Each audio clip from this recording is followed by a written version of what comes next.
नमस्कार साथियों। मेरा नाम है एस एन भारती और आप देख रहे हैं करंट अफेयर्स सेगमेंट का नया वीडियो। और आज तारीख है आपको 8 अक्टूबर 2025। हम लोग जो है 8 अक्टूबर 2025 से जितने भी करंट अफेयर्स के महत्वपूर्ण प्रश्न बन सकते हैं उस सभी पर डिस्कस करेंगे। और यहाँ पर जो है आप लोगों को दिया हुआ है, क्या प्रश्न दिया हुआ है कि बिहार से चुनाव का जो है शेड्यूल जारी किया गया है बिहार में। तो इस पे जो है हम लोगों को क्या प्रश्न पूछा जा सकता है उस पर बातचीत करेंगे। और आगे चलकर हम लोग देखते हैं कि क्या क्या हम लोगों को आज का सेगमेंट के अंतर्गत क्या महत्वपूर्ण प्रश्न है उस पर सभी पे बातचीत करेंगे। आइए आज आते हैं पहले प्रश्न पर, और पहले प्रश्न से संदर्भित क्या तथ्य बन रहा है उस पर बातचीत करते हैं। आप लोग जो जुड़ रहे हैं जुड़िए, और बनाते रहना है हम लोगों को साथ साथ, है ना। तो आप लोग आइए, जो जुड़ना चाह रहे हैं, जो कमेंट करना चाह रहे हैं, तो साथ साथ कमेंट करते रहिएगा।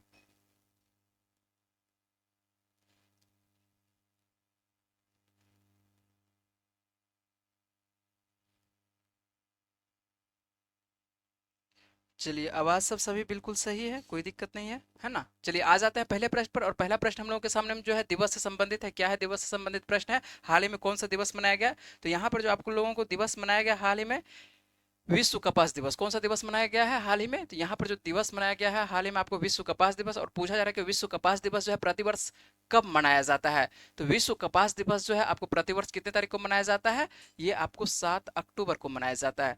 ध्यान रखेंगे, ये सब प्रश्न आप लोग को लूसेंट में नहीं दिया गया है ना। लूसेंट आप पढ़ते हैं तो वहां पे जो है आप लोगों को ये सब प्रश्न नहीं मिलेगा कि विश्व कपास, लेकिन ये सब प्रश्न पूछता है। जब ये सब करंट के अंतर्गत पूछा जाता है प्रश्न, तो आप लोगों से पता नहीं चलता कि ये सब प्रश्न कहाँ से आ रहा है और कैसे बनेगा। तो ध्यान रखना है, कुछ नहीं है ना। आसान सा प्रश्न है। दिवस तो आसान सा रहता है, कोई ना कोई एक दिवस होगा, तो कौन सा दिवस होगा? तो ये आपको होगा 7 अक्टूबर। हाल ही के दिन में जो है ये दिवस मनाया गया। और कपास जो है हम लोगों के लिए क्या है? महत्वपूर्ण है। आप देखते होंगे कि ब्रिटिश काल से ही, ब्रिटिश काल के वैसे तो सिंधु घाटी सभ्यता के समय से ही जो आपको देखने को मिलता है कि आप लोग कपास के बारे में, सूती वस्त्र के बारे में पढ़ते होंगे, है ना। यहाँ पर जो है मनाते हैं हम लोग, पहला विश्व कपास दिवस मना कब से रहे हैं, है ना। तो पहला विश्व कपास दिवस जो है आपको इसकी जो घोषणा कर सकते हैं कि 2019 में होते हैं, और 2019 से ही जो ये प्रतिवर्ष आपको मनाया जा रहा है।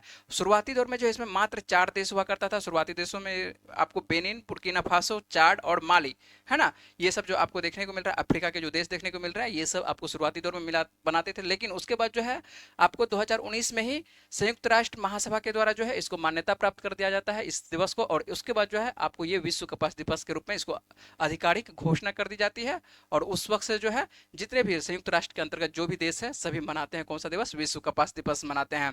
और आपको एक लाइन यहाँ पर तथ्य के अंतर्गत याद रखना है कि भारत जो है वर्तमान में क्या है?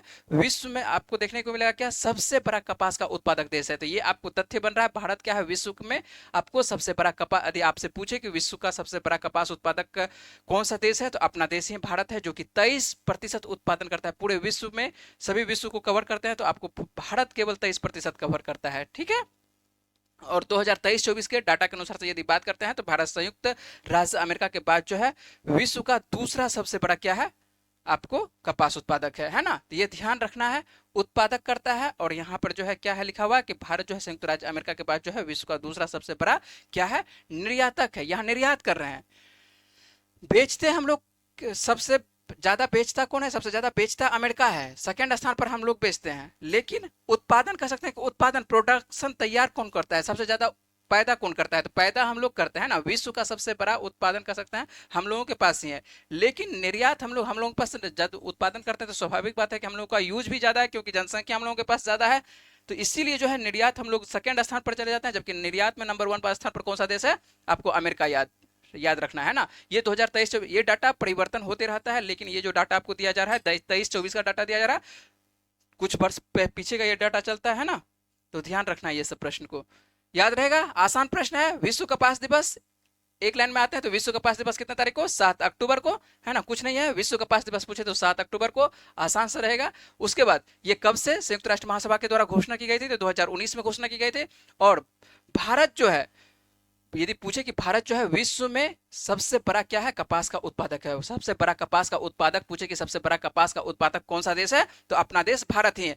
यदि पूछे आपको विश्व में सबसे ज्यादा निर्यात कौन सा देश करता है कपास का, तो निर्यात कौन सा करता है? तो संयुक्त राज्य अमेरिका। भारत जो है संयुक्त राज्य अमेरिका के बाद लिखा हुआ है, ध्यान रखना है।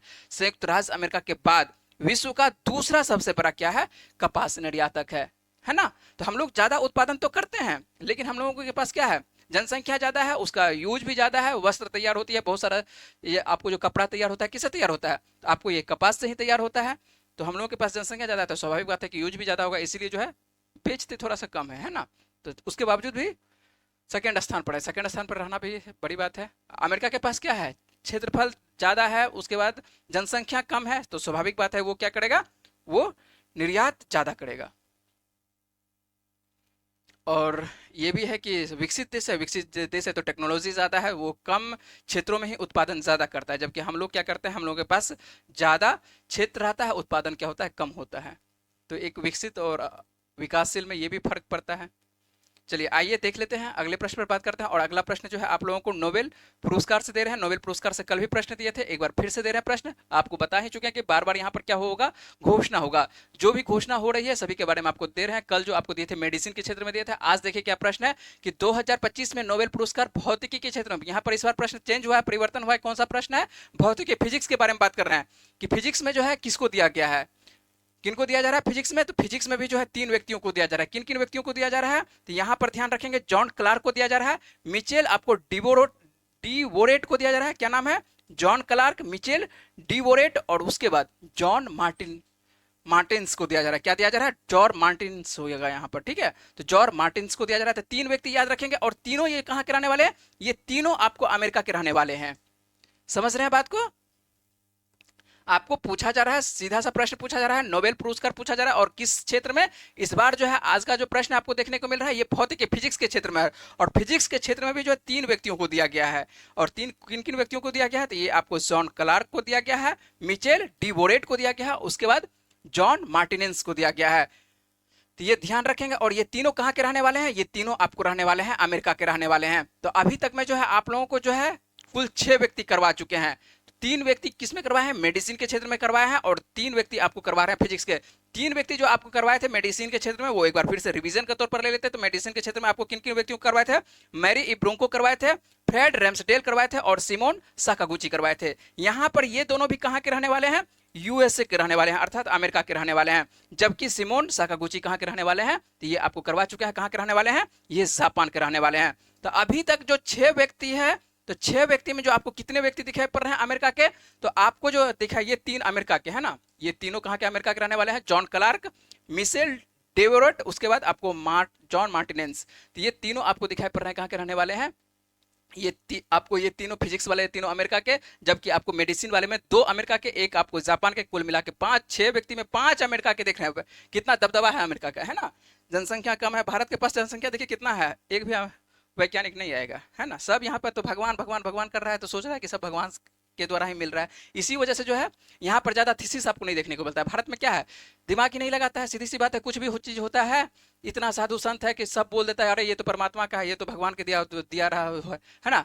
अब देखिए ये क्या चीज खोज कर रहा है, आप देखिए यहाँ पर सीधी सी बात है, अध्यात्म में चले जाता है। व्यक्ति कहेगा कि बाधा बैरियर जो होती है किसी भी चीज को, जैसे दीवार है, दीवार को जो है, दीवार के उस पार जो है कण नहीं जाएगा, है ना। ये अभी तक सामान्य तौर पर हम लोग फिजिक्स में यही पढ़ते आ रहे थे। फिजिक्स में क्या पढ़ते आ रहे थे, सामान्य फिजिक्स में यहाँ पर जो है कण जो है किसको बैरियर कह सकते हैं, कि बाधा को पार नहीं करता है। आइए एक अच्छे से समझेंगे। यहाँ पे लिखा हुआ है क्या, ये खोज किसकी करती है, पहले उसके बारे में जान लीजिए। खोज क्या चीज की करती है, तो ये क्वांटम टनलिंग। और क्वांटम टनलिंग वह प्रक्रिया है जिसमें कोई कण किसी बाधा या बैरियर को क्या कर देता है, पार कर जाता है। क्या कर जाता है, ये पार कर जाता है। इन तीनों के द्वारा जो खोजा जा रहा है, क्या खोजा जा रहा है, ये आपको क्वांटम टनलिंग ऊर्जा, है ना। क्या खोजा जा रहा है, क्वांटम टनलिंग ऊर्जा, ठीक है। क्या खोजा जा रहा है, क्वांटम टनलिंग ऊर्जा। इसी वजह से जो है इनको, इन तीनों वैज्ञानिकों को क्या प्राप्त हो रहा है, नोबेल पुरस्कार से आने वाले दिनों में सम्मानित किया जाएगा। अभी घोषणा हो चुका है तीनों व्यक्तियों के बारे में। और अब देखिए, जबकि हम लोग सामान्य तौर पर क्या पढ़ते थे, सामान्य तौर पर फिजिक्स के अनुसार से पढ़ते थे कि ये असंभव माना जाता है। कोई भी कण जो है किसी दीवार को क्या करते हैं, हम लोग क्या करते हैं, मानते ऐसा है कि नहीं पार कर जाएगा। लेकिन क्वांटम टनलिंग के अनुसार से जो है कोई भी कण बाधा को क्या करेगा, बैरियर को पार कर जाएगा, दीवार को भी पार कर जाएगा। समझ रहे बात को। तो ये दीवार को भी पार कर जाएगा। ये कौन सा बता रहा है, कौन प्रक्रिया बता रहा है, ये क्वांटम टनलिंग बता रहा है। क्वांटम थ्योरी सब के बारे में आप लोग जो है पढ़े होंगे तो अच्छी बात है, फिजिक्स में नहीं पढ़े होंगे तो कोई बात नहीं है। आप लोग सीधा जानिए, यहाँ पर प्रश्न आप लोगों से नोबेल पुरस्कार से क्या पूछा जा सकता है, वो प्रश्न को समझेंगे, है ना। तो क्वांटम टनलिंग, और क्वांटम टनलिंग की वजह से ही इनको मिल रहा है, क्या मिल रहा है आपको, पुरस्कार प्राप्त हो रहा है फिजिक्स के क्षेत्र में, कौन सा? नोबेल पुरस्कार प्राप्त हो रहा है। और किन 3 वैज्ञानिकों? तो जॉन क्लार्क को, मिशेल डिवोरेट को, जॉन मार्टिनेज को। अच्छे से 5 बार 10 बार 20 बार बोलिएगा नाम, तब जाके आपको याद होगा, है ना। क्योंकि अमेरिकन नाम है तो सभी नाम जो है थोड़ा सा आपको कठिन लगता होगा याद करने में। तो ये जो नाम आप बार बार बोलना है, नाम जब बार बार बोलिएगा तो आपको आसानी से याद होगा और आपके जहन में आ जाएगा। इस पुरस्कार के वैज्ञानिकों को बड़े पैमाने पर किसमें? क्वांटम टनलिंग और ऊर्जा के स्तरों पर क्या होता है? खोज के लिए सम्मान किया जाता है। ये आपको बता ही चुके हैं। और क्वांटम टनलिंग प्रक्रिया क्या है ये भी आपको बता चुके हैं। इसमें कोई कण जो है किसी भी बाधा बैरियर को क्या कर जाता है? पार कर जाता है ना। चलिए, और मेडिसिन के क्षेत्र में आपको पहले ही बता चुके हैं, मेडिसिन के क्षेत्र में कौन है? मैरी इब्रुंको है, फ्रेड रैम्सडेल है और सिमोन साकागुची हैं। तो ये आपको याद रखना है। इमेज पे आ जाते हैं और इमेज एक बार देख लेते हैं कि इमेज है ना, इमेज के तौर पर आपको आसान याद रखना रहेगा। चलिए, यहाँ पर देखते हैं 3 वैज्ञानिक दिखाई पड़ रहे हैं आपको। जॉन क्लार्क दिखाई पड़ रहे हैं और जॉन क्लार्क भी कहाँ के रहने वाले हैं? जॉन क्लार्क भी जो आपको देखने को मिल रहे हैं कहाँ के रहने वाले हैं? ये आपको यूएसए के रहने वाले हैं। कहाँ के? यूएसए के रहने वाले हैं। और ये नाम है जॉन क्लार्क, जिनको फिजिक्स के लिए मिल रहा है नोबेल पुरस्कार। तो ये संयुक्त रूप से ये तीनों को दिया जा रहा है। उसके बाद क्या है? मिशेल आपको डिवोरेट है, और मिशेल डिवोरेट है ये भी कहाँ के रहने वाले हैं? ये भी कैलिफोर्निया यूएसए के रहने वाले हैं, है ना। उसके बाद यदि बात करते हैं किसके बारे में? तो जॉन मार्टिनेज के बारे में। तो जॉन मार्टिनेज जो आपको दिखाई पड़ रहे हैं ये भी कहाँ के रहने वाले हैं? ये भी आपको यूएसए के रहने वाले हैं। तो 3 वैज्ञानिक यहाँ से, 2 वैज्ञानिक आपको कहाँ से? मेडिसिन के क्षेत्र से। क्या मैसेज आ रहा है आप लोगों का?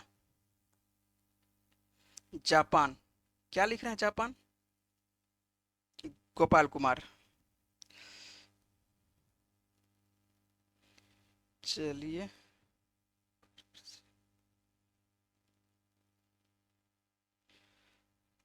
अब क्या लिख रहे हैं? पार कर जाएगा, ये नहीं समझ में आ रहा है। तो ये आपको जो पता है ये थ्योरी है, ठीक है। ये थ्योरी आप अब जो है आप जो है ये नहीं सोचना है कि आप पार करेगा या नहीं करेगा। तो ये क्वांटम थ्योरी है, क्वांटम थ्योरी है तो ऐसे ही नहीं दिया गया होगा। ये स्वाभाविक बात है कि थीसिस हुआ होगा और थीसिस जो है अच्छे से हुआ होगा और उसके बाद ही जो है इन तीनों वैज्ञानिकों को मिला है। समझ रहे हैं बात को? चलिए, आप पूछ रहे हैं ये क्लास कहाँ से चल रहा है ना। ये क्लास कहाँ से चल रहा है? तो ये क्लास आपको बाबू पटना से चल रहा है ना। अभी वर्तमान में जो है अभी पटना से चल रहा है। तो ये आपको कहीं से भी मिल सकता है। पटना में ही जो है आपको ये इसका जो है आपको 4 स्टूडियो है, 4 स्टूडियो से कहीं से भी मिल सकता है, ठीक है। चल रहे हैं, आइए बातचीत करते हैं, अगले प्रश्न पर बात करते हैं। आज आप पहली बार जुड़ रहे हैं क्या? लंबे दिनों से यहाँ पर सेगमेंट चल रहा है तो आप आज पूछ रहे हैं ये बात को, है ना। सर के चैनल पे आपको लंबे दिनों से मिल रहा है ना। जहाँ से अभी आप जहाँ से प्राप्त कर रहे हैं वीडियो वहाँ पे भी मिल रहा है और अदर चैनल पे भी मिलता है। चलते हैं अगले प्रश्न पर बात करते हैं। उम्मीद है कि आप समझ चुके होंगे प्रश्न को। आपको 2-3 बार बोले हैं, 2-3 बार बोले हैं, कल भी बोल रहे थे, आज भी बोले हैं। तो ये आप फिजिक्स और क्या मेडिसिन अभी तक में जो है फिजिक्स मेडिसिन याद रखिएगा। हो सकता है कि कुछ देर के बाद जो है आपको किसी और क्षेत्र में जो है नोबेल का घोषणा हो जाए। जब नोबेल का घोषणा हो जाएगा तो आपको जो है नेक्स्ट में जो है फिर से ये प्रश्न करवा दिया जाएगा। नेक्स्ट डे जो है आपको करवाया जाएगा। यहाँ पर आते हैं क्या प्रश्न है? अगला दिन करवाया जाएगा, ठीक ना। जो भी आएगा तो नेक्स्ट डे करवाया जाएगा। चलिए यहाँ पर देख लेते हैं, आइए बात करते हैं। यहाँ पर जो बात कर रहे हैं क्या कर रहे हैं कि भारत की, है ना, भारत की पहली पूछा जा रहा है कि भारत की पहली वाणिज्यिक कोयला खदान किस राज्य में शुरू की गई? अब देखिए ये पहला पहला है ना। तो पहला पहला जो है ध्यान रखना है, ठीक है। जीवन में कुछ भी पहला होता है तो उसको ध्यान रखना। अब समझ चुके होंगे, इससे आगे नहीं बात करेंगे। तो भारत की क्या है? पहली है, वाणिज्यिक है, और वाणिज्यिक मतलब व्यापारिक तौर पर, ठीक है। तो ये भारत की पहली है और वाणिज्यिक है। कोयला खदान के बारे में बात कर रहे हैं। कोयला जो है आपको खनन, तो ये कोयला खदान किस राज्य में शुरू की गई है? तो कहने का अर्थ है ऐसा कौन सा राज्य है जहां पर कोयला खदान वाणिज्यिक तौर पर शुरू नहीं किया गया था? अब पहली बार जो उसमें एंट्री मारी है। तो ऐसा कौन सा राज्य है बाबू? 4 राज्य आपके पास ऑप्शन है, तो कौन सा राज्य है? आंसर दे सकते हैं। आंसर आप लोगों को बोले हैं कि जल्दी से आप लोग आंसर देने के प्रयास करिएगा, है ना। यदि आप हैं ऑनलाइन पर जुड़े हुए तो आप लोग प्रयास करिएगा, ठीक है। क्या आप काजू कुमार लिखे हैं? काजू कुमार लिख रहे हैं, गुड मॉर्निंग। तो good morning all of you, है ना। यदि आपका नाम सही से पढ़ रहे हैं तो आप बोलिएगा। आपका नाम तो यही आ रहा है मेरे पास, है ना। चलिए, क्या नाम है ये? यदि नाम आपका अच्छे से पढ़ पा रहे हैं तो बोलिएगा कि सही है नाम, है ना। या कुछ और है नाम तो बोलिएगा। तो यहाँ पर जो है आपको देखने को मिल रहा है क्या, भारत की पहली वाणिज्यिक कोयला खदान जो आपको देखने को मिल रहा है किस राज्य में शुरू की गई है, तो किस राज्य में शुरू की गई है, तो ये आंसर, इसका आंसर बनेगा कहां पर, तो अरुणाचल प्रदेश में। कहां पर, तो अरुणाचल प्रदेश में। तो समझ रहे हैं इसका आंसर क्या बनेगा, अरुणाचल प्रदेश। और अरुणाचल प्रदेश में हाल ही में जो आपको देखने को मिलेगा, कौन देखने को मिलेगा, कोयला खनन जो आपको मंत्री है, कौन है, कोयला खान मंत्री कौन है वर्तमान में, केंद्रीय कोयला खान मंत्री, जल्दी से बोलना है कि कोयला खान मंत्री कौन है वर्तमान में, तो ये आपको जी किशन रेड्डी है। ये सब आपको जितना भी फैक्ट देते हैं, फैक्ट आपको जो भी महत्वपूर्ण बनेगा, जो लगे आपको कि हाँ इसका लिख लेना है फैक्ट, तो उसको लिख लीजिएगा अपने कॉपी में, है ना। सिर्फ इसको पढ़ के आप सोचिएगा कि पढ़ को, वीडियो को पढ़ देख के स्लाइड से आगे निकल जाएंगे, तो जितना जल्दी देखिएगा उतना जल्दी आप करंट अफेयर्स भूल जाइएगा। इसीलिए आपको तैयार कैसे करना पड़ेगा करंट अफेयर्स, तो करंट अफेयर्स के लिए आपको एक अच्छा सा कॉपी रखना पड़ेगा, और जब जब आ रहा है, जो जो महत्वपूर्ण आ रहा है, प्रतिदिन आपको लगभग करंट अफेयर्स तैयार हो रहा है, तो प्रतिदिन आपको क्या करना पड़ेगा, जो महत्वपूर्ण तथ्य है, प्रश्न तो लिखेंगे हैं, जो महत्वपूर्ण तथ्य रहेगा वो भी आप लिखने का प्रयास करिएगा, जिससे क्या हो जाएगा, आपका किसी भी किताब को पढ़ने का आवश्यकता नहीं पड़ेगा, आपको जो है आसानी से याद रहेगा, करंट अफेयर्स से आपको डर नहीं लगेगा, है ना। परीक्षा में जो है जो भी करंट अफेयर्स रहेगा आपको आसानी से बन जाएगा।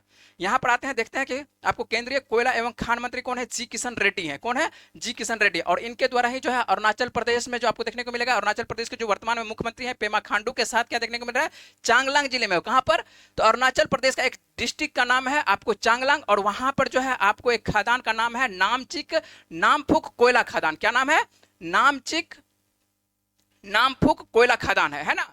कहां पर, चांगलांग जिले में। जिला आप नहीं याद रख सकते, आवश्यकता नहीं आपको। जो अरुणाचल प्रदेश वाले होंगे उनके लिए इंपॉर्टेंट है ये, अरुणाचल प्रदेश वाले कोई एग्जाम देंगे तो उनके लिए इंपॉर्टेंट रहेंगे कि चांगलांग जिला में कहां पर, एकदम नीचे स्तर तक जाकर उतर के देखेंगे। और क्या नाम है कोयला खदान का, तो ये नामचिक नामफुक कोयला खदान का उद्घाटन जो है दो व्यक्ति के द्वारा मिलकर किया गया है। किनके किनके द्वारा, तो एक खान मंत्री जो केंद्रीय खान मंत्री हैं वो है आपको जी किशन रेड्डी, और अरुणाचल प्रदेश के वर्तमान में जो मुख्यमंत्री हैं पेमा खांडू, दोनों ने मिलकर ये आपको उद्घाटन करते हैं, है ना। और ये राज्य की क्या है, पहले वाणिज्यिक कोयला परियोजना है। ध्यान रखेंगे इस प्रश्न को, ध्यान रखेंगे, ये जो आपको लाइन अंडरलाइनिंग कर रहे हैं, इस अंडरलाइनिंग वाले को ध्यान रखना है। क्या है ये राज्य की, किस राज्य की, तो ये अरुणाचल प्रदेश राज्य की क्या है, पहली वाणिज्यिक कोयला खनन परियोजना है। याद रहेगा, ये पूछा जाएगा आपको, है ना, कि पहली वाणिज्यिक कोयला खनन परियोजना जो है आपको हाल ही में किस राज्य में शुरू की गई है, तो किस राज्य में शुरू की गई है, तो आपको अरुणाचल प्रदेश में शुरू की गई है। अब जैसे वाणिज्यिक कोयला स्टार्ट होगा, खनन किसी भी राज्य में, खनन किसके अंतर्गत आता है, राज्य के अंतर्गत आता है। यहाँ पर जो आपको देखने को मिलेगा, क्या क्या खनन होगा तो क्या राज्य को फायदा होगा या नहीं फायदा होगा, तो उसका जो बिल्कुल फायदा होगा। यहाँ पर क्या देखने को मिलता है, आर्थिक समृद्धि होगी। किसकी आर्थिक समृद्धि होगी, तो अरुणाचल प्रदेश राज्य की आर्थिक समृद्धि, समझ रहे हैं ना, आर्थिक विकास होता है, आर्थिक समृद्धि होता है। तो आर्थिक समृद्धि कहने का मतलब है, पहले राज्य कमा रहा था 100 रुपया, अब कमाएगा कितना, कमाएगा अब उसको आर्थिक लाभ कितना होगा, हो सकता है कि 110 रुपया होगा, पहले मान लेते हैं कि 100 हो रहा था, तो अब कितना होगा, 110 रुपया होगा। इसका मतलब है क्या, आर्थिक समृद्धि अरुणाचल प्रदेश की होने वाली है। आर्थिक विकास क्या है, आपको इकोनॉमिक्स में बाबू समझाया जाएगा, उसमें क्या होता है, सामाजिक कारण जुड़ जाता है ना। इससे क्या होगा, व्यक्तियों को तो भी लाभ होगा। आर्थिक विकास क्या होता है, देखिए थोड़ा सा डिफरेंस होता है। आर्थिक विकास, आर्थिक समृद्धि में आप लोगों को पढ़ाया गया होगा इकोनॉमिक्स में। आर्थिक विकास क्या है, केवल क्या है, जीडीपी कह सकते हैं, जो आपको राज्य कह सकते हैं, देश कह सकते हैं, उसके विकास की संदर्भित बात कर। और विकास में क्या होता है, ये समृद्धि के अंतर्गत आता है। विकास क्या होता है, विकास के अंतर्गत होता है कि उसमें समाज भी आ जाता है, कि समाज का डेवलप हो रहा है या नहीं, शिक्षा मिल रहा है या नहीं मिल रहा है, उसकी जीवन प्रत्याशा क्या है, प्रति व्यक्ति आय क्या है, ये सब आपको पढ़ाया जाता है। कहाँ पर, ये इकोनॉमिक्स में छोड़ देते हैं। इकोनॉमिक्स का पार्ट आपको बताने लगेंगे तो आपको बोरिंग लगने लगेगा क्लास, है ना। यदि आप भाषा समझ रहे हैं, इकोनॉमिक्स आप पढ़े होंगे तब मेरी भाषा को समझ रहे होंगे, यदि नहीं पढ़े होंगे तो आपको जो है ऊपर ऊपर चला जाएगा। क्या होता है आर्थिक विकास, आर्थिक समृद्धि, समझ में नहीं आएगा तब, ठीक ना। चलते हैं, यह आपको देखना है सीधा, केवल आपको यहाँ करंट अफेयर्स के अंतर्गत। तो अरुणाचल प्रदेश को जो है आर्थिक लाभ भी आपको देखने को मिलेगा, किसके अनुसार से, तो ये वाणिज्यिक कोयला खनन परियोजना के अंतर्गत देखने को मिलेगा। आप लोगों का कमेंट आ रहा है, क्या कमेंट आ रहा है, हिंदी में लिखे हैं, हिंदी में पता नहीं चल रहा है ये हम भी पटना में रहते हैं, बिल्कुल अच्छी बात है ना, बहुत सारे व्यक्ति पटना में रहते हैं ना। चलिए कोई बात नहीं, तो ऑफलाइन करना है क्लास, क्या ऑफलाइन क्लास करना है तो आप बोलिएगा, तो ऑफलाइन भी क्लास होगी, ठीक है, परेशान नहीं होना है, ठीक है।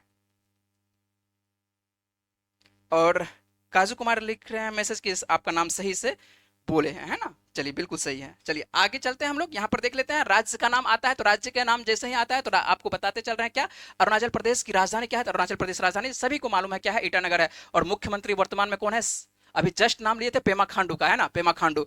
और राज्यपाल जैसे ही आता है तो राज्यपाल कौन सा है, राज्यपाल याद करेंगे। आपको ये याद सभी को रहता है, राजधानी मुख्यमंत्री सभी को याद रहता है, याद क्या नहीं रहता है, तो राज्यपाल। तो राज्यपाल कौन है आपको अरुणाचल प्रदेश में वर्तमान में, तो अरुणाचल प्रदेश में वर्तमान में आपको राज्यपाल है केटी परनाइक, जिसको हम लोग पूरा बोलते हैं कैवल्य त्रिविक्रम परनाइक। कुछ भी हो सकता है, केटी भी लिखा होगा, के फॉर कैवल्य और टी फॉर क्या होगा, त्रिविक्रम होगा। और लोकसभा की यदि सीटों की बात करते हैं, लोकसभा की कितनी सीटें होंगी, 2 सीटें होंगी। और राज्यसभा की कितनी सीटें, तो आपको 1 सीटें। ये आपको रिवीजन के तौर पर देते हैं, जिससे क्या हो जाएगा, जहां पर भी आप पढ़े होंगे पॉलिटी पढ़े होंगे, तो पॉलिटी से संदर्भित यहाँ वहां पर आपको सर पढ़ाए होंगे ये सभी के बारे में, तो वो आपको आसानी से याद हो जाएगा। समझ रहे हैं बात को। तो ये आपको कोयला को याद रखना है कि कोयला परियोजना जो है पहली पहली बार जो है ना, पहला पहला सभी को ध्यान रहता है, पहला पहला जीवन भर याद रहता है। क्या याद रहता है पहला पहला, इसका आगे आप बोल सकते हैं, कमेंट कर सकते हैं, इसके आगे हम बोलेंगे नहीं। चलते हैं अगले प्रश्न पे बात करते हैं। और अगला प्रश्न जो है आप लोग जान चुके हैं, समझ चुके होंगे। और यहाँ पर देखिए क्या है, और आप लोग पेपर पढ़ते होंगे तो आप लोग जान ही रहे होंगे, लेकिन उसके बावजूद भी है कुछ ऐसे छात्र हैं जो कि दूसरे राज्य से देखते हैं ना, तो दूसरे राज्य से जो देखते हैं, उत्तर प्रदेश और झारखंड से जो देख रहे हैं, उनके लिए खास करके बात कर रहे हैं। बिहार वाले को सभी को ये प्रश्न जो है आसानी से बन जाएगा। यहाँ पर देख लेते हैं, ये जो है आप लोगों के लिए क्या है कि बिहार विधानसभा चुनाव 2025 में जो है मतदान की तिथि जो निर्धारित की गई है, ये पूछा जा रहा है कि मतदान जो तिथियां हैं कौन सी तिथियां हैं, कितने चरणों में होने वाला है, तो आपको 2 चरणों में होने वाला है।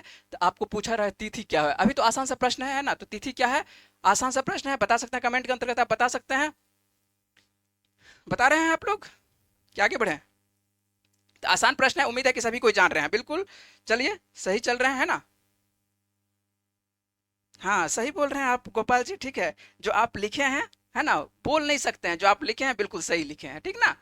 चलिए, तो यहाँ पर जो है आप आंसर आपका सही है, और आंसर भी बोल रहे हैं कि आपका आंसर जो बनेगा क्या बनेगा, 6 और 11 नवंबर को बनेगा। क्या है, 6 और 11 नवंबर को बनेगा, है ना। चलिए बातचीत भी करते चलेंगे और प्रश्न भी तैयार करते चलेंगे, क्या क्या करंट अफेयर से तैयार होगा वो भी प्रश्न तैयार करते चलेंगे। तो आंसर समझ चुके होंगे। बिहार विधानसभा चुनाव का जो है आप पेपर क्या बोल रहा है, उसमें जो हम लोग महत्वपूर्ण तथ्य के अंतर्गत देख लेते हैं। बिहार विधानसभा चुनाव के लिए कितना चरण रखा गया है, 2 चरण रखा गया है, बिल्कुल 2 चरण रखा गया है। मात्र 2 चरणों में जो है मतदान पूरे बिहार में करवा लिया जाएगा। और जैसे 2 चरणों में करवाया जाएगा, इसकी घोषणा किसके द्वारा की जाती है, तो वर्तमान में मुख्य निर्वाचन आयुक्त कौन है, बोल सकते हैं। ये सब प्रश्न आप लोगों को जानकारी होगा, ये सब आपका रिवीजन भी होते रहेगा। मुख्य निर्वाचन आयुक्त वर्तमान में कौन है, ज्ञानेश कुमार है, और इनके द्वारा ही ये घोषणा की जाती है कि बिहार में जो है आपको 2 चरणों में चुनाव होगा। पहला चरण जो है आपको 121 सीटों के लिए 6 नवंबर को होगा। कितने सीटों के लिए, 121 सीटों के लिए, है ना, 121 सीटों पर 6 नवंबर को। और दूसरे चरण में जो है आपको 122 सीटों के लिए जो है 11 नवंबर को। अब जैसे 121 122 को जल्दी से जोड़ दीजिए, कितना हो जाता है, 200 243, ठीक है। अब जो है 6 महीने तक हम लोग जो है विधानसभा के बारे में भी याद रखेंगे कि विधानसभा में, बिहार विधानसभा में सीटों की संख्या कितनी है। तो जिस भी राज्य में चुनाव होने वाले रहेंगे विधानसभा का, तो उस राज्य का जो है आपको विधानसभा का सीट याद रखना है। कि वर्तमान सभी दिन याद नहीं रखना है, कम से कम 6 महीने तक याद रखना है ना। 6 महीने के अंतर्गत यदि किसी भी चीज का एग्जाम हो रहा है तो उसमें आपको जो है सीधे तौर पर पूछा जाएगा कि विधानसभा सीटों की संख्या था बिहार में कितना, आपको 243। जैसे ही नाम बिहार का आता है तो बिहार की राजधानी क्या है, पटना है। मुख्यमंत्री कौन है, नीतीश कुमार है। और राज्यपाल याद रखिएगा अच्छे से, आरिफ मोहम्मद खान है। लोकसभा की यदि सीटों की बात करते हैं तो 40 सीटें, और राज्यसभा की सीटों की बात करते हैं तो 16 सीटें आपको देखने को मिलेगा। और मतदान जो है आपको जब हो जाएगा 2 चरणों में, तो इसकी गणना कितनी तारीख को होगी, तो हम लोगों को जो है 14 नवंबर को ये स्पष्ट तरीके से पता चल जाएगा कि बिहार का जो है अगला मुख्यमंत्री जो बनने वाले हैं, क्या नीतीश कुमार ही रहेंगे या कोई नया चेहरा देखने को मिलेगा, क्या होगा नहीं होगा, ये हम लोगों को पता चल जाएगा। 14 नवंबर को पता चल जाएगा। और अगला जब भी उसके बाद 2-3 दिन के बाद जो है आपको पता चल जाएगा जो भी मुख्यमंत्री बनेंगे। तो यहाँ पर जो है 14 नवंबर को जो है आपको क्या होगा, इसका मतलब है कि मतगणना, और मतगणना शाम तक हो जाएगा स्पष्ट तरीके से। और आपको दोपहर तक में ये स्पष्ट तरीके से पता चल जाएगा 14 नवंबर को कि बिहार के जो नए मुख्यमंत्री बनने वाले हैं कौन बनने वाले होंगे, है ना। कौन बनेंगे नहीं बनेंगे वो तो बात की बात है, यहाँ पर हम लोग बातचीत नहीं कर सकते, है ना। तो ध्यान रखना आप लोगों को, केवल ध्यान रखना कि क्या क्या प्रश्न पूछा जा सकता है। यहाँ पर जो है जानकारी, यहाँ से ज्यादा प्रश्न अभी नहीं पूछा जाएगा। जब चुनाव हो जाएगा संपन्न तब आप लोगों को कवर करवा दिया जाएगा कि बिहार चुनाव से संदर्भित क्या क्या प्रश्न पूछा जा सकता है। अभी हम लोग एक एक नजर देखेंगे, जो जो घोषणा होते रहेगी, जो जो बातचीत होती रहेगी, वो आप लोगों को जानकारी देते रहेंगे, है ना। चलते हैं अगले प्रश्न पर। और अगला प्रश्न क्या है, आसान सा प्रश्न है, और आसान सा प्रश्न है तो ये प्रश्न आप ध्यान रखेंगे। मैसेज आप लोगों का ले लेते हैं, मैसेज क्या है। आप लोग तब तक जो है प्रश्न बनाने का प्रयत्न करिए। यहाँ पर देख लेते हैं प्रश्न आप लोगों के लिए छोड़ के बताते हैं, उसके बाद जो है आप लोग तब तक बनाइएगा।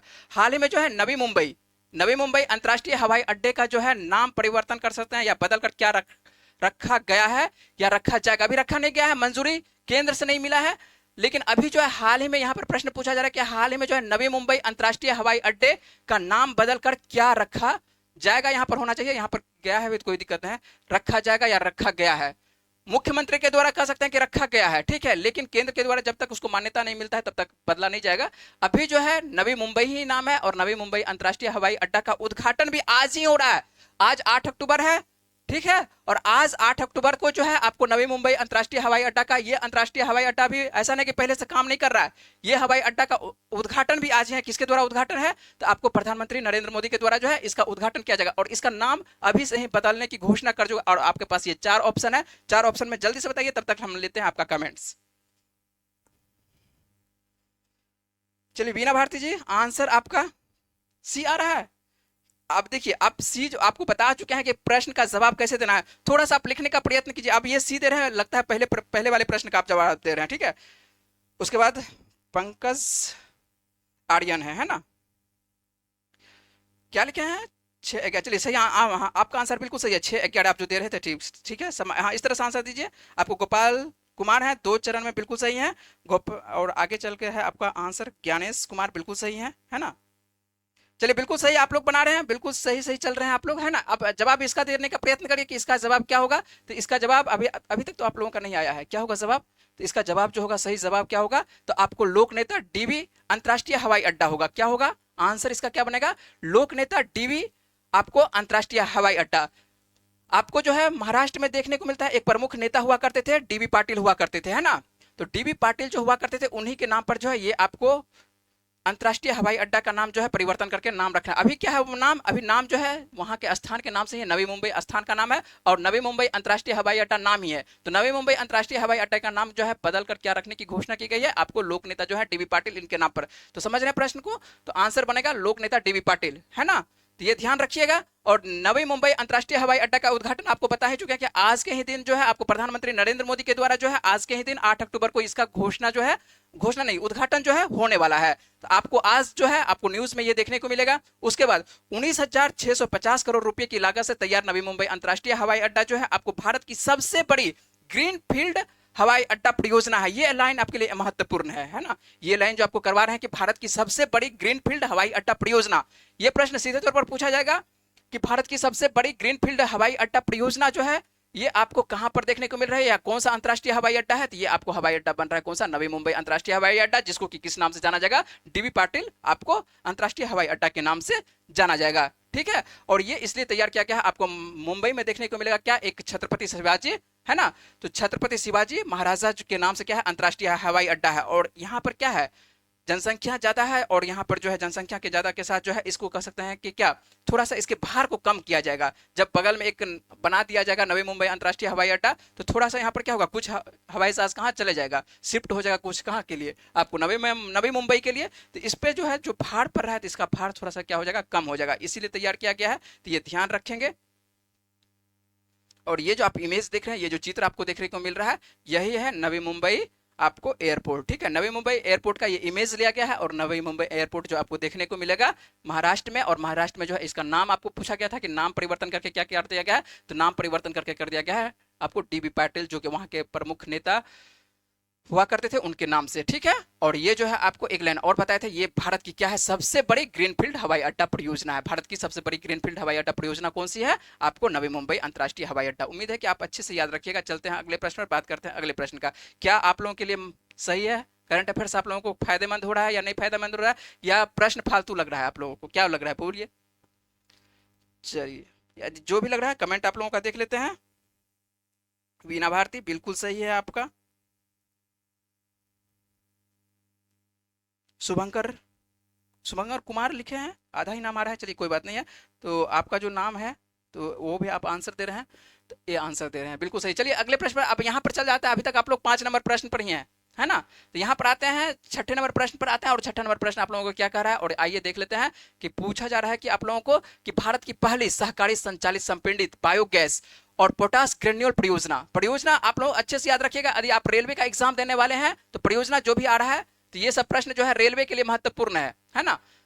तो ये देखिएगा भारत की क्या है, यहाँ पर देखिए फिर से पहली आ रहा है, ठीक है। तो भारत की क्या है, पहली सहकारी संचालित आपको संपीड़ित बायोगैस और पोटास ग्रेन्यूल परियोजना को किस राज्य में शुरू किया गया है। तो पोटास ग्रेन्यूल परियोजना जो है किस राज्य में शुरू किया गया, इसका भी जो आंसर बनेगा, इसका आंसर बनेगा महाराष्ट्र में। कहां पर बनेगा, ये भी आपको महाराष्ट्र। तो महाराष्ट्र से अभी तक में जो है आपको 2 प्रश्न हो चुका है, तो इसका भी आंसर जो बनने वाला है महाराष्ट्र में बनने वाला है। लेकिन है यहाँ पर क्या, सहकारी संचालित है। तो सहकारी क्या होती है, आइए यहाँ पर थोड़ा सा बात कर लेते हैं। और सहकारी का कौन सा कंपनी कह सकते हैं, या कह सकते हैं कि सहकारी के अंतर्गत कौन कौन से इसमें भाग ले रहे हैं। तो ये आपको भाग ले रहे हैं कौन, सहकारी सहकार महर्षि शंकरराव कोल्हे के द्वारा जो है 1960 ईस्वी में गोदावरी नदी के तट पर ये स्थापित होती है।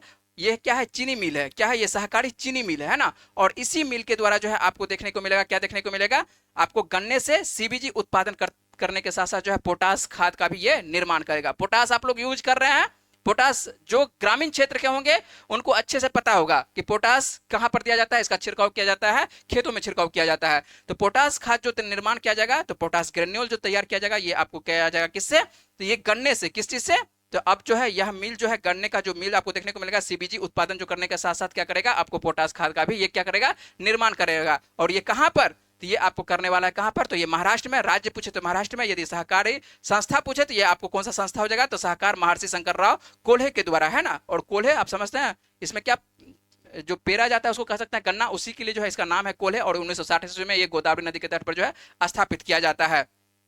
और इससे क्या लाभ होगा, किसानों की सीधी सी बात है कि किसानों को जो है आय में वृद्धि हो जाएगी, और ग्रामीण अर्थव्यवस्था में भी क्या देखने को मिलेगा, बदलाव देखने को मिलता है। स्वाभाविक बात है, जब किसी भी क्षेत्र से फायदा होगा तो ये यहाँ पर क्या होगा, तो आपको ग्रामीण क्षेत्रों में अर्थव्यवस्था में ये बदलाव देखने को मिलता है। और भारत का पहला गन्ना आधारित इथेनॉल संयंत्र यदि पूछे, भारत का पहला क्या है, फिर से यहाँ पर अच्छे से, ये आपको पहले का प्रश्न है, यदि पूछे कि भारत का पहला, ये आपको जीएस का प्रश्न है, कि भारत का पहला गन्ना आधारित इथेनॉल संयंत्र पूछे तो आपको ये गन्ना आधारित इथेनॉल संयंत्र, यदि राज्य पूछे तो कौन सा, महाराष्ट्र। यदि संस्था पूछे तो संस्था आपको कौन सा हो जाएगा, यही सहकार महर्षि शंकरराव कोल्हे के द्वारा जो स्थापित है। यहीं पर पहली बार जो है गन्ना आधारित आपको इथेनॉल संयंत्र भी स्थापित किया गया था। समझ रहे हैं बात को। चलिए 6 का बी है ना, तो आप जो है आंसर दिए हैं, क्या दिए हैं, 6 का बी दिए हैं। कौन दिए हैं 6 का बी, चलिए कुछ 6 का बी लिख रहे हैं, कुछ अभी 5 पे ही हैं, कोई बात नहीं है, कोई आपको ए नंबर पर आ रहे हैं, ठीक है। तो आंसर आप समझ चुके होंगे, आंसर आप जो भी हैं तो आप आंसर समझ चुके होंगे कि आंसर इसका क्या बन रहा है। तो आंसर क्या बन रहा है, ये महाराष्ट्र बन रहा है। कौन सा बन रहा है, आंसर बी बनेगा, महाराष्ट्र बनेगा। कौन सा आंसर बनेगा, बी बनेगा। जो बी दे रहे हैं आंसर बिल्कुल सही दे रहे हैं, महाराष्ट्र बनेगा, है ना। चलते हैं अगले प्रश्न पर। और अगला प्रश्न जो है आपको पर्यावरण संदर्भित प्रश्न है, और ये भी महत्वपूर्ण प्रश्न है, जल्दी से ये कवर करने की प्रयत्न करते हैं यहाँ पर। और यहाँ पर देखते हैं क्या है प्रश्न, तो अंतरराष्ट्रीय प्रकृति संरक्षण संघ, जिसको हम लोग क्या बोलते हैं, आयुषीएन के नाम से बोलते हैं। और बार बार आपको ये नाम कभी ना कभी बार बार आते रहता है ना, किसी न किसी दिन आते रहता है आयुषीएन के नाम। तो यहाँ पर जो है विश्व संरक्षण कांग्रेस का आयोजन जो है पूछा जा रहा है कि कहां पर होगा। ये कांग्रेस, ये भारत कांग्रेस नहीं है, ठीक है, भारतीय राष्ट्रीय कांग्रेस नहीं है। ये क्या है, कांग्रेस को नाम क्या है, विश्व संरक्षण। ये संरक्षण जो किया जाता है जानवरों के प्रति किया जाता है, प्रकृति संरक्षित करने किया जाता है ना, प्रकृति को संरक्षित करने का प्रयास, इसके लिए एक संस्था तैयार किया गया। कौन सा संस्था है, अंतरराष्ट्रीय प्रकृति संरक्षण संघ, आयुषीएन। और विश्व ये संरक्षण कांग्रेस का क्या पूछा जा रहा है कि आयोजन कहां पर किया जाएगा, इस बार कहां पर किया जाएगा। तो इसका आयोजन कहां पर होने वाला है, ऑप्शन आपके पास है, 4 ऑप्शन है। सबसे पहले तो आपको यहाँ पर देखिए ऑप्शन यदि देखते हैं तो ये ऑप्शन शहर है, ये भारत का शहर आपको देखने को मिलता है। पटना जो है आपको भारत का शहर देखने को मिलता है, और दुबई जो है आपको अबू धाबी, ये किसका शहर देखने को मिलता है, संयुक्त अरब अमीरात का। तो अब देखिए सबसे पहले हम लोग को यदि देश पूछे तो देश भी जानकारी होनी चाहिए। देश यदि पूछे तो देश का आंसर क्या हो जाएगा, तो संयुक्त अरब अमीरात हो जाएगा। कौन सा आंसर हो जाएगा, तो संयुक्त अरब अमीरात। यदि देश पूछे है ना, तो देश पूछे तो देश क्या हो जाएगा, तो संयुक्त अरब अमीरात।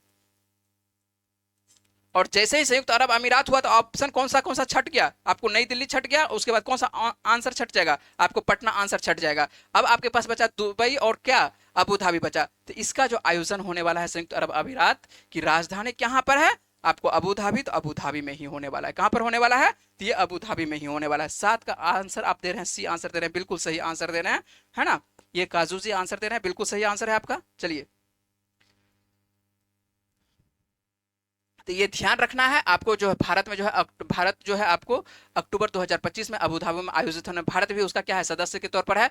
तो आपको जो भारत भी देखने को मिलेगा कि भारत अक्टूबर 2025 में अबू धाबी में आयोजित होने वाली अंतरराष्ट्रीय प्रकृति संरक्षण संघ विश्व संरक्षण कांग्रेस में जो है अपनी पहली लुप्त प्राय जातियों की रेड लिस्ट का जो है अनावरण करेगा। क्या क्या कौन कौन सा जो है अंतर्गत रेड लिस्ट के अंतर्गत रखा गया है, तो भारत भी इसमें जो है अपने तरफ से एक तरह से डाटा देगा। तो रेड डाटा के अंतर्गत कौन कौन सा हो सकता है, जब बैठक होगा तो भारत के द्वारा यहाँ पर क्या क्या प्रश्न बनाया जा सकता है, या विश्व के अंतर्गत क्या क्या प्रश्न बनाया जाएगा, वो तो बात की बात है। लेकिन अभी प्रश्न आपको ध्यान रखना कि ये आयोजन कहाँ पर हो रहा है। तो ये आयोजन आपको कहाँ पर हो रहा है, तो संयुक्त अरब अमीरात की राजधानी जो आपको देखने को मिल रहा है अबू धाबी, तो अबू धाबी में होने वाला है। हाल फिलहाल में अबू धाबी में आपको देखने को मिला था क्या, मैच भी हुआ था जिसमें कि भारत जो है विजयी रहा था, है ना, पाकिस्तान को पराजित करके। समझ रहे हैं कौन से बात की बात कर रहे हैं, आपको एशिया कप के बारे में बात कर रहे हैं, जो किस फॉर्मेट में खेला गया था, तो फॉर्मेट कौन सा था, T20 के फॉर्मेट में खेला गया था। तो ये सब हम लोग ध्यान रखेंगे। और आईयूसीएन जो है रेड लिस्ट आपको वैश्विक स्तर पर प्रजातियों की जो है संरक्षण स्थिति का ये पहचान करने के लिए मान्यता प्राप्त एक उपकरण है। ये आप लोगों को ध्यान रखना है। आईयूसीएन क्या है, ये संस्था है, और ये संस्था जारी करती है कि पूरे विश्व में ऐसी कौन सी प्रजाति है जो कि विलुप्त के कगार पर है, विलुप्त हो चुका होगा, या नहीं तो अब जो है पूरे विश्व में 2, 4, 5, 10 बचा है, कि आने वाले दिनों पर उसको यदि संरक्षित ना किया जाए तो हो सकता है कि वो समाप्त हो जाए। तो ऐसे का ये क्या करता है, एक तरह से खोज करता है, और इसी के लिए जो है यहाँ पर जो है बैठक होने वाला है, अबू धाबी में होने वाला है। आईयूसीएन यह कांग्रेस हर साल जो है 4 वर्षों में ये आयोजित होता है, प्रतिवर्ष नहीं होता है ना, क्योंकि संरक्षित किया जाएगा। इस बार जो रेड डाटा में आएगा तो ऐसा नहीं कि तुरंत कोई दूसरा जानवर आ जाएगा, तुरंत कोई दूसरा जानवर, तो 4-4 वर्षों के लिए, इसीलिए जो इसका आयोजन रखा गया, कितने वर्षों के लिए रखा गया है, 4 वर्षों के लिए। आईयूसीएन की यह कांग्रेस जो है कितने वर्षों के लिए, तो 4 वर्षों में ये आयोजित होती है, जिसमें दुनिया भर के वैज्ञानिक, नीति विशेषज्ञ, व्यापारिक नेता और संरक्षण कार्यकर्ता जो है एक मंच पर आते हैं। और इस बार जो है कांग्रेस की ये 9 से 15 अक्टूबर 2025 तक जो है अबू धाबी संयुक्त अरब अमीरात में आयोजित होने वाली है। तो ये ऑनलाइन तो आपको पहले ही करवा चुके हैं, कहां पर, तो ये आपको अबू धाबी में, जो कि संयुक्त अरब अमीरात की ये राजधानी भी है, और आपको 9 से 15 अक्टूबर को, तो आने वाले दिनों में जब 9 से 15 अक्टूबर को ये आयोजन हो जाएगा तो यहाँ से और भी प्रश्न तैयार होंगे। जब प्रश्न तैयार होंगे तो उस प्रश्न पर तो बात की बात रहा। यहाँ पर हम लोग देख लेते हैं आईयूसीएन की स्थापना कब होती है। आईयूसीएन की स्थापना 1948 में होती है। और पूछे कि इसका मुख्यालय क्या है, तो मुख्यालय कहाँ पर है बाबू, स्विट्जरलैंड के ग्लैंड शहर में है ना। ये बहुत बार पूछा गया है कि आपको जो है आईयूसीएन का मुख्यालय कहाँ है, तो मुख्यालय जो है आपको याद रखना है, अच्छे से याद रखना है, VVI करके इसको लिखेंगे, और VVI करके लिखेंगे कि इसका मुख्यालय कहाँ है, तो स्विट्जरलैंड के कौन से शहर में, तो ये ग्लैंड शहर में है। तो ये ध्यान रखना है, आईयूसीएन के बारे में अच्छे से ध्यान रखना है। और क्या कहते हैं, अबू धाबी में 2025 वाला इसका बैठक हो रहा है, तो बैठक जैसे ही होगा तो यहाँ से और भी प्रश्न तैयार होंगे। तो प्रश्न तो आने वाले दिनों में बात की बात रही। हम लोग चलते हैं नेक्स्ट प्रश्न पर, और नेक्स्ट प्रश्न आप लोग बनाने का प्रयत्न करिए, कि साथ साथ बनाने का प्रयत्न करिए। इसका आंसर क्या बन रहा है, हाल ही में क्या है, कि हाल ही में जो है किस देश ने दक्षिण पूर्व एशिया का, क्या है, दक्षिण पूर्व एशिया का पहला, अब देखिए फिर से है पहला, पहला जब भी आ रहा है तो अच्छे से उसको कवर करेंगे, है ना। तो पहला जो है क्या है, कोरल। कोरल के बारे में आप लोग जानते हैं, पढ़े होंगे ज्योग्राफी में, है ना। कोरल 2 जगह पढ़ाया जाता है, एक तो ज्योग्राफी में, और ज्योग्राफी यदि नहीं पढ़ाएगा, यदि आपका पर्यावरण होगा विषय तो पर्यावरण में भी पढ़ाया जाता है। तो कोरल जो है आपको, कोरल पर्यावरण में पढ़े होंगे आप, बायोलॉजी में भी पढ़े होंगे, है ना, तीनों जगह पढ़े होंगे, ज्योग्राफी में भी पढ़े होंगे। अवस्थिति बताई जाती है कि कहाँ पर है। बायोलॉजी के अंतर्गत जो है आपको बताया जाता है कि इसका जीवन के बारे में बताया जाता है कि कैसे उसको संरक्षित किया जाए। उसके बाद यहाँ पर जो है आपको पर्यावरण के अंतर्गत देखा जाता है कि किस प्रकार से इसका जो है जीवन धीरे धीरे समाप्त होने के ये कगार पर है, और कैसे व्यक्तियों के द्वारा इसको प्रभावित किया जा रहा है। तो सभी को जो है यहाँ पर देखिए 3 विषय से ये संदर्भित आ रहा है। तो हाल ही में जो है किस देश ने जो है दक्षिण पूर्व एशिया का पहला कोरल क्रायो बैंक जो है लॉन्च किया है, तो ये किस देश के द्वारा, तो ये जो है आपको देखने को मिलेगा कौन से देश, तो आपको फिलीपींस। कौन सा आंसर इसका बन रहा है, तो इसका आंसर बनेगा फिलीपींस बनेगा, है ना। तो ध्यान रखिएगा, आपको किसके बारे में बात कर रहे हैं, कोरल के बारे में कर रहे हैं, और ये आपको दक्षिण पूर्व एशिया का एक देश देखने को मिलेगा दक्षिण में, और दक्षिण के साथ साथ क्या लगाना है, दक्षिण पूर्व एशिया लगाना है। तो दक्षिण पूर्व एशिया में आपको जो देखने को मिल रहा है कौन सा देश, तो आपको फिलीपींस देखने को मिल रहा है। और फिलीपींस ने ही जो है पहला कोरल क्रायो बैंक जो है लॉन्च किया है, जिसका उद्देश्य क्या है, इसका उद्देश्य है प्रबाल आनुवंशिक विविधता। देखिए आनुवंशिक किससे संबंधित आ गया, तो आनुवंशिक आ गया, बायोलॉजी संबंधित आ गया। प्रबाल आनुवंशिक विविधता को क्या करना है, संरक्षित करना है, और भविष्य में क्षतिग्रस्त जो प्रवाल हो रहे हैं, ये पर्यावरण हो गया, क्षतिग्रस्त जो प्रवाल भित्तियों को जो है पुनर्जीवित करने में क्या करेगा, मदद करेगा। ऐसे प्रवाल जो धीरे धीरे समाप्त हो रहे हैं उसको क्या करेगा, एक तरह से बैंक कह सकते हैं, है ना। तो इसको जो है क्रायो बैंक, उसको जो है एक प्रिजर्व किया जाएगा, प्रिजर्व करके जो है रखा जाएगा, और आनुवंशिक जो भी विविधता होगा उसको एक तरह से सहेज करके रखा जाएगा, और आने वाले दिनों में इसको क्या किया जाएगा, फिर से पुनर्जीवित किया जाएगा। यह कोरल जो है भित्तियों को बचाने और समुद्री पारिस्थितिकी तंत्र को जो है सुरक्षा के लिए एक महत्वपूर्ण ये कदम है। अब देखिए ये 3-3 विषय से आपको टच कर रहा है, यदि आपके पास जानकारी है तो आपको ये समझ रहे हैं कि कितना महत्वपूर्ण प्रश्न बन जाता है। लिखा हुआ 1 लाइन 2 लाइन है, लेकिन ये आपको 3 विषय, ज्योग्राफी, कोरल के बारे में आपको बताया जाएगा कि कोरल कहाँ कहाँ पर भारत के कह सकते हैं या विश्व में भी आपको देखने को मिलेगा कि ये किस किस अवस्था में और कहाँ पर ये पाया जाता है, समुद्र के किस भाग में पाया जाएगा, कितने गहराई में पाया जाता है, ये सब आपको ज्योग्राफी के अंतर्गत देखने को मिलेगा, है ना। बायोलॉजी के अंतर्गत जो है इसके बारे में आनुवंशिक इसके जीवन के बारे में पता चलेगा, और पर्यावरण के बारे में पता चलता है कि ये क्षतिग्रस्त क्यों हो रही है ना, क्या कारण है जो मानव किस तरह से इसको क्षतिग्रस्त कर रहा है, क्या मानव प्रभावित कर रहा है या कैसे प्रभावित हो रही है, या पर्यावरण से किस तरह से क्या समुद्र का जो जल का जो है टेम्परेचर उसमें बढ़ोतरी हो रही है। तो ये सभी टच कर रहा है, 3 विषय से ये टच कर रहा है ना, तो आपको 3 विषय से टच कर रहा है, तो इसके लिए आपको ये ध्यान रखना है, कहीं से भी पूछा जा सकता है। और फिलीपींस का नाम आता है, तो फिलीपींस की राजधानी बाबू क्या है, फिलीपींस की राजधानी सभी को जान रहे होंगे, मनीला है, नहीं जान रहे तो आपको जानकारी होनी चाहिए। और मुद्रा याद रखिएगा, इसका मुद्रा में लड़का फंसता है, तो मुद्रा इसका क्या है, पेसो मुद्रा चलता है। और राष्ट्रपति वर्तमान में कौन है, बोंग बोंग मार्कोस हैं। कौन है राष्ट्रपति, बोंग बोंग मार्कोस हैं।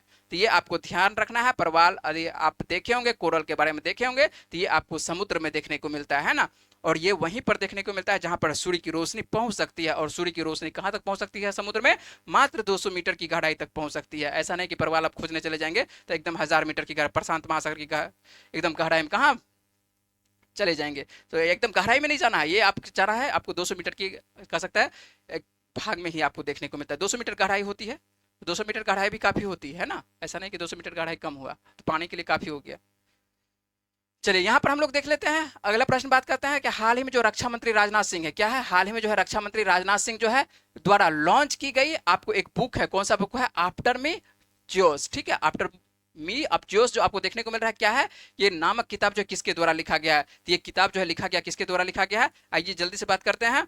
यदि आप आंसर दे रहे हैं तो अच्छी बात है, नहीं तो बताएंगे ही आगे, है ना। आंसर दीजिए, आंसर क्या दे रहे हैं आप लोग, आंसर इसका होगा, क्या होगा आंसर, तो एमजे अकबर होगा, क्या होगा, एमजे अकबर होगा। और एमजे अकबर के बारे में आप लोग जानते होंगे, एमजे अकबर जो है आपको ये मंत्री भी रह चुके हैं ना, ये क्या है आपको एमजे अकबर जो है आपको मंत्री और इन कह सकते हैं कि वरिष्ठ, आपको ये पत्रकार और केंद्रीय मंत्री हैं, तो वरिष्ठ पत्रकार और पूर्व केंद्रीय मंत्री है ना, तो एमजे अकबर ये हाल ही में जो है सोमवार को क्या करते हैं, ये अपनी 12वीं पुस्तक आफ्टर मी केओस, क्या है किताब का नाम, after me chaos, astrology in the Mughal empire. अब देखिए वहां पर आधा ही आपको लिखा हुआ था, अब यहाँ पर पूरा किताब का नाम लिखा हुआ है।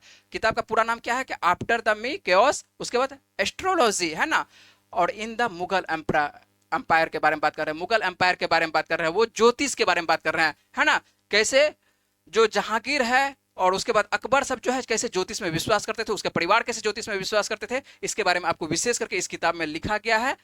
तो यहाँ पर कहानी तो नहीं कर सकते हैं, तो ये ज्योतिष के बारे में जो है यहाँ पर आपको देखने को मिलता है, एस्ट्रोलॉजी से संदर्भित है ना, कि कैसे एक तरह से अंधविश्वास कहिए या जो कहिए, है ना, आपको एस्ट्रोलॉजी में वो क्या करते थे, विश्वास करते थे। और किस बारे में, किस वंश के बारे में, तो आपको मुगल के बारे में, द मुगल एम्पायर के बारे में बात कर रहे हैं। और ये किताब लिख रहे हैं कौन, ये किताब लिख रहे हैं आपको एमजे अकबर। किनके द्वारा लिखा गया है, तो ये प्रमुख किताब है एमजे अकबर, जो कि पूर्व मंत्री भी रह चुके हैं, है ना। और राजनाथ सिंह के द्वारा जो है ये किताब राजनाथ सिंह के द्वारा देखने को मिलेगा। अजीत डोभाल भी आपको साथ में देखने को मिल रहा है, और आपको ज्योतिरादित्य सिंधिया भी साथ में है ना। तो प्रमुख प्रमुख नेता हैं आपको, और इनके द्वारा क्या किया गया है, किताब का लोकार्पण किया गया है। और किताब का जब लोकार्पण किया गया तो आपको ध्यान रखना है, प्रमुख किताब है। और ये किताब जो है अकबरनामा, आप तुजुक ए जहांगीरी नाम ये सब पढ़े होंगे आप लोग, हिस्ट्री में पढ़े होंगे, कहीं ना कहीं इससे जो है ये मूल स्रोत जो है काफी हद तक जो है इससे प्रेरित है।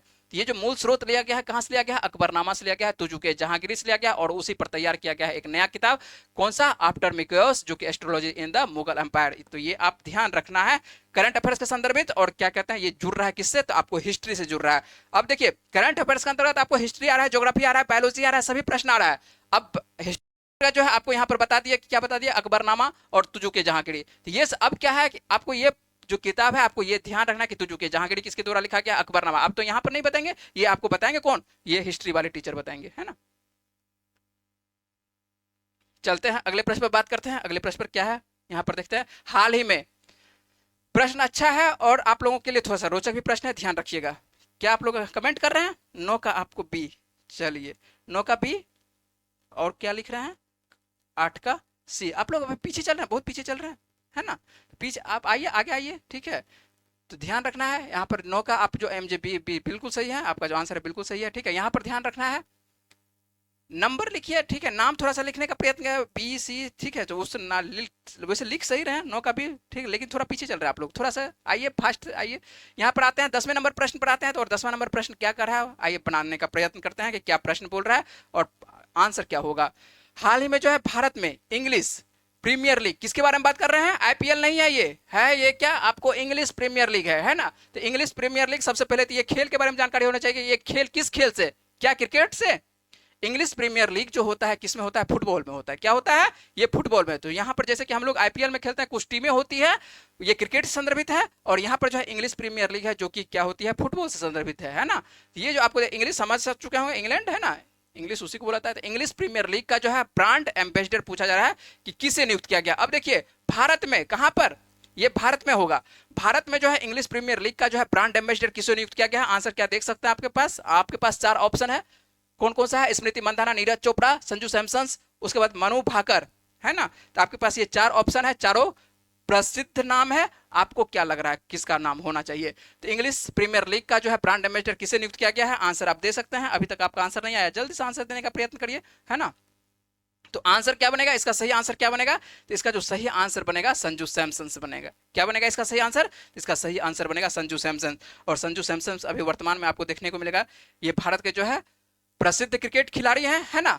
और प्रसिद्ध क्रिकेट खिलाड़ी हैं। संजू सैमसन को क्यों लिया गया? संजू सैमसन जो है आपको प्रसिद्ध भी हैं, और उसके बाद आपको देखने को मिलेगा क्या, आईपीएल में ये राजस्थान का कप्तान भी रह चुके हैं, है ना। अभी इस बार खेलेंगे या नहीं खेलेंगे तो अभी तक तो घोषणा नहीं, अब जो छोड़ देना है, अभी क्या होने वाला है आने वाले दिनों तो उस बात की बात है। लेकिन एक प्रसिद्ध खिलाड़ी है, और टी20 में जो है इनका जो है जलवा रहता है। इसी वजह से जो है इनको जो है कह सकते हैं, इनका जो प्रशंसक है या जो भारत के जो भी व्यक्ति हैं उनको एक तरह से लुभाने का काम किया जाएगा, है ना, इंग्लिश प्रीमियर की, कि फुटबॉल की ओर क्या हो, भारतीय नागरिक जो है थोड़ा सा उसका मूवमेंट हो। इसी वजह से जो है इसको ब्रांड एम्बेसडर, भारत में जो है ब्रांड एम्बेसडर किनको बनाया गया है? संजू सैमसन को बनाया गया है। इंग्लिश प्रीमियर लीग भारत में जो है ऑफिशियल एम्बेसडर बनाया गया। ठीक है, तो ये भारत में ध्यान रखना है कि भारत में इनको बनाया गया है ना। भारत में इनको बहुत ज्यादा व्यक्ति जानते हैं, और उम्मीद है कि जितने व्यक्ति देख रहे होंगे, लड़की छोड़ के, लड़की सब जो है नहीं देखती है क्रिकेट, बहुत कम देखती है, लेकिन लड़का जो है सभी कोई संजू सैमसन को जान रहे होंगे। तो संजू सैमसन को, और जो देख रही है बिहार दरोगा वाला, है ना, जो बना रही है सेट, खास करके गर्ल्स के बारे में बोल रहे हैं, तो उनको आपको याद रखना है, उनको जो है आपको ध्यान रखना है। संजू सैमसन जो है आपको इंग्लिश प्रीमियर लीग, आपको भारत का जो है आपको ब्रांड एम्बेसडर इनको नियुक्त किया गया है। और इससे भारतीय उपमहाद्वीप, इसको केवल भारत में नहीं, भारत के साथ साथ जो है संजू सैमसन को कहाँ जाना जाता है? पाकिस्तान में तो अच्छे से जाना जाता है, उसको तो एकदम बसा हुआ है कि कौन कौन सा खिलाड़ी भारत के हैं। तो भारत के साथ साथ आपको भारत में भी जाना जाता है, बांग्लादेश में भी जाना जाता है, आपको श्रीलंका में भी संजू सैमसन को सभी को जाना जाता है। इसी वजह से जो है आपको यहाँ पर लिखा गया क्या है? भारतीय उपमहाद्वीप। एक नाम लेंगे और एक नाम से ही जो है केवल भारत पर ही टारगेट नहीं करेंगे। अब किसी बांग्लादेश वाले को टारगेट ले लेते हैं, मान लेते हैं कि किसी का ब्रांड एम्बेसडर तैयार किया जाता है बांग्ला, तो भारत में ही उसको कोई नहीं जानता। बांग्लादेश में मानते हैं कि हो सकता है कि जानता होगा।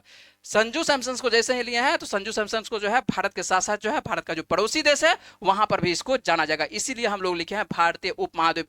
अब उपमहाद्वीप क्या होता है तो ये आपको ज्योग्राफी वाले बताएंगे, यदि नहीं बताएंगे तब तो मेरे द्वारा कभी ना कभी आपको बताया जाएगा। वो इसका अलग क्लास होता है। द्वीप क्या होता है, महाद्वीप क्या होता है ना, और उसके बाद उप महाद्वीप क्या होता है, इसके बारे में हम लोग ज्योग्राफी में पढ़ते हैं। यहाँ पर हम लोग बात करते हैं कि इससे जो है भारतीय उपमहाद्वीप में जो है आपको इंग्लिश प्रीमियर लीग में जो है फैन फॉलोइंग को क्या होगा, बढ़ावा मिलने की उम्मीद है। और क्रिकेट मैदान पर जो है अपने शानदार प्रदर्शन के लिए जो है पहचाने जाने वाले सैमसन जो है अब फुटबॉल की दुनिया के फैंस के सीधा से तो देखने को मिल रहा है कि क्या फैंस को इंग्लिश प्रीमियर लीग से क्या होंगे, जुड़ने में इनको बड़ी भूमिका कर सकते हैं, ये निभाएंगे। और साथ ही जो है आपको इंग्लिश प्रीमियर लीग का जो है ये ब्रांड भी आप देश के लिए क्या करेंगे, ये प्रमोट करेंगे, है ना। तो देश में ये क्या करेंगे, आपको इंग्लिश प्रीमियर लीग को भी प्रमोट करेंगे। सीधी सी बात है, जो ब्रांड एम्बेसडर क्यों बनाया गया, तो आपको प्रमोट करने के लिए कि आप देखिए, है ना, आप जो है प्रचार आपको देखने को मिलेगा इंग्लिश प्रीमियर लीग का। आप जब देखिएगा क्या, कोई भी मैच देखिएगा तो आपको इंग्लिश प्रीमियर लीग का आपको एक प्रचार आएगा, उसमें देखने को मिलेगा क्या, संजू सैमसन से नाम देखने को मिलेगा। और ये जो प्यारा सा तस्वीर आपको दिखाई पड़ रहा है, ये जो खिलाड़ी दिखाई पड़ रहे हैं, है ना, तो ये हैं कौन, संजू सैमसन से हैं। और संजू सैमसन को आप लोग जान ही रहे होंगे। अभी वर्तमान में टी20 फॉर्मेट में, वैसे सभी फॉर्मेट में खेलते हैं, लेकिन इनको मौका जो मिला है टी20 फॉर्मेट में मिल रहा है। कभी कभी जो है ये वनडे में भी खेलते हैं, लेकिन इस बार जो है ऑस्ट्रेलिया दौरा पर जो है वनडे में इनको मौका नहीं मिला है। ऑस्ट्रेलिया दौरा पर इनको किस में मौका मिला हुआ है, तो आपको टी20 फॉर्मेट में मिला हुआ है। एशिया कप में भी आप देखे होंगे इनको क्या टी20 फॉर्मेट में आप खेलते हुए देखे होंगे। तो टी20 फॉर्मेट के अभी वर्तमान में टी20 फॉर्मेट के ये खिलाड़ी है, भारत के तरफ से प्रतिनिधित्व कर रहे हैं। ठीक है, प्रतिनिधित्व नहीं, कप्तान। ये आप प्रतिनिधित्व कहेंगे तो आप ये कप्तान पर नहीं जाएंगे। कप्तान कौन है टी20 के, तो वो सूर्य कुमार यादव है। चलिए बातचीत कर लेते हैं हम लोग, पिछले वीडियो में आप लोगों से क्या प्रश्न पूछे थे उस पर बातचीत कर लेते हैं, है ना। आइए, क्या हुआ, कमेंट आप लोग क्या कर दिए, साइलेंट हो गए, है ना। धीरे धीरे आप लोग क्या हो जाते हैं, क्या लंबा वीडियो हो, क्या ज्यादा आप लोग यदि कुछ भी परेशानी हो रहा है कि ज्यादा तथ्य दे रहे हैं, कम तथ्य देना है, तो वो सब आप बात बोल सकते हैं। यदि आपको लगे कि ज्यादा समय ले रहे हैं, ज्यादा आपको तथ्य दे रहे हैं, तथ्य कम रखें, केवल ऑप्शन पर बात करें, तो केवल ऑप्शन पर जैसा आप चाहिएगा, है ना, वैसा मिलेगा। ठीक है, तो यहाँ पर आते हैं, बातचीत कर लेते हैं हम लोग। पिछले वीडियो का क्या प्रश्न था, उसका सही जवाब क्या है ना। किस राज्य में आपको पूछे थे, प्रश्न पूछे थे कि, और कुछ छात्र जो है आंसर दिए हैं, है ना। तो अरे पेन क्यों नहीं चल रहा। किस राज्य में जो है कोंडारेड्डीपल्ली गांव को जो है दक्षिण भारत का पहला 100% सौर ऊर्जा से संचालित गांव घोषित किया गया। तो कौन सा आंसर होगा, इसका सही आंसर क्या होगा। तो इसका सही आंसर, आप लोग बहुत सारे छात्र दिए हैं, इसका सही आंसर क्या होगा, तेलंगाना होगा। और जो आंसर नहीं दे रहे हैं, कृपया आंसर देने का प्रयत्न कीजिए। जिस भी चैनल पर आपको ये वीडियो प्राप्त हो रही है, तो वहां पर जो है आपको आंसर लिखने का ये प्रयत्न करिए। जितना भी आपके पास जानकारी है वो लिखने का प्रयत्न करिए। उससे क्या होगा कि आपको जो है लंबे दिनों तक ये प्रश्न आपको याद रहेगा। आइए, आज का प्रश्न आपको जाते जाते जो है, आज का प्रश्न आप लोगों के लिए छोड़ के जाते हैं, और इसका जवाब आपको देना है फिर से कहां पर, कमेंट बॉक्स में देने का प्रयत्न करिएगा।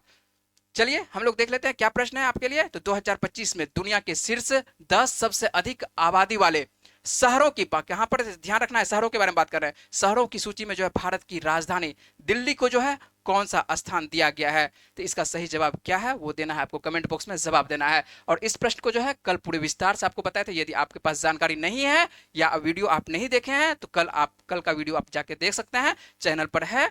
आप पिछला वीडियो देख सकते हैं, कितने तारीख का, तो ये 7 अक्टूबर का जाके देख सकते हैं। इस प्रश्न को जो है पूरे विस्तार से कवर करवाए थे। तो आप लोग जो है यदि नहीं देखे तो देख लीजिएगा, यदि देख जानते हैं तो आपको इसका क्या करना है, जवाब देने का प्रयत्न करना है। उम्मीद है कि आपको वीडियो अच्छी लग रही होगी, और वीडियो अच्छी लग रही होगी तो वीडियो क्या करना है, लाइक करना है, चैनल को क्या करना है, सब्सक्राइब करना है, और अपने दोस्तों के साथ वीडियो क्या करना है, शेयर करना है। चलिए मिलते हैं आप लोगों से अगली वीडियो में, तब तक के लिए अपना ख्याल रखिए, पढ़ते रहिए, वीडियो में बने रहने के लिए बहुत बहुत शुक्रिया।